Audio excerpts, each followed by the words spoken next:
Hi, it's Eric, and we're going to be taking a look at this watch right here. It's the Seiko Marine Master Ninja Tuna SBBN 035. The significance of this watch for me is that this is the one that lit the fuse.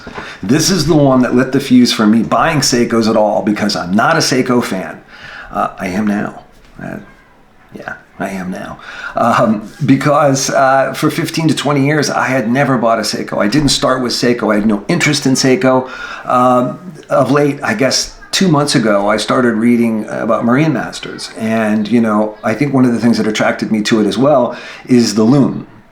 I mean, everybody knows Seiko loom, right? And I'm kind of a loom junkie, as everybody is. But there were a lot of other things that I liked. I liked that you couldn't call it something else. It is what it is. It's a tuna, and it's not going to be mistaken for anything else, and nobody's going to accuse it for being a sub or anything like that. So I liked those things about it. But there's an awful lot to like about it, so much so that, you know, I got the platinum first. I ended up getting this one. Then I have a Darth, and I have another one coming. So you're looking at 4 watches in 8 weeks. I think I need to go to Seiko Anonymous, something like that. Anyway, there's a lot to talk about, so I just want to talk about the specs, and we'll take a look at that now. Thanks. And here we are. So as I mentioned before, this is the one that lit the fuse for me. After I got this one, I kind of got hooked. Then I had to get the platinum. Then I had to get the Darth, and now I got a 300 coming. So this is really the one that did it for me. I just loved it. I actually loved that the bezel is steel and DLC coated, so it's not ceramic.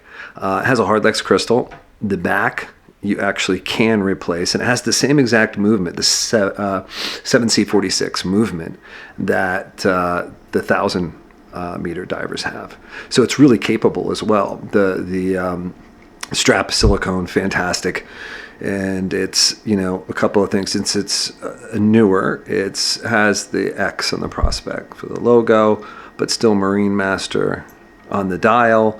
And, you know, I mentioned it before, and I'm going to mention it again. One of the big draws for me for this is the bezel.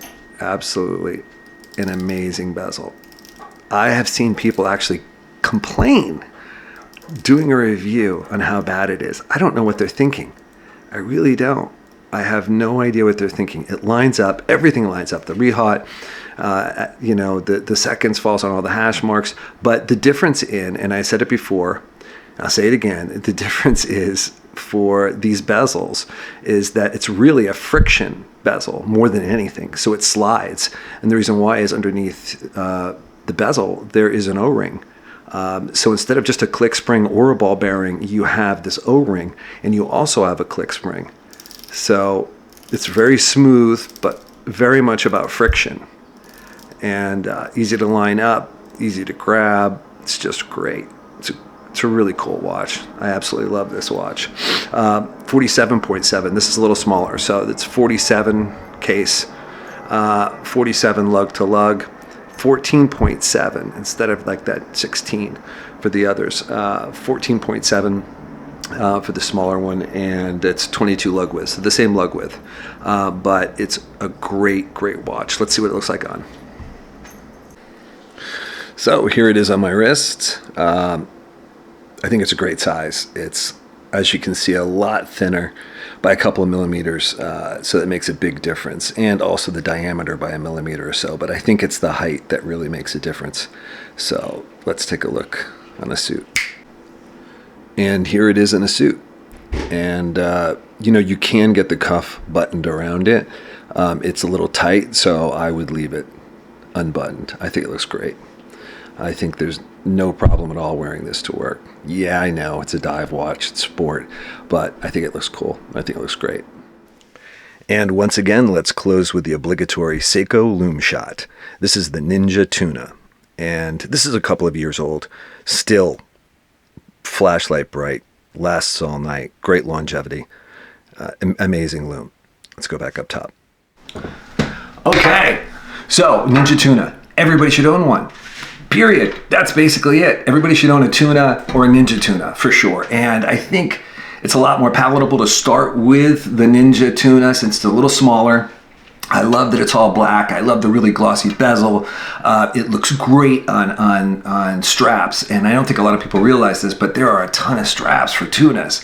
The 1,000 meters to these 300 Ninjas. There's a lot of opportunity. So I think I'll do a video just on straps. I'm not big on bracelets on them, and I'll go into reasons why. But I think they look great on straps, and they look different in sizes as well.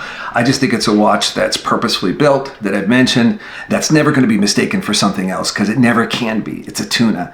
I just honestly think that everybody should own one. Thanks so much for watching. Please like and subscribe.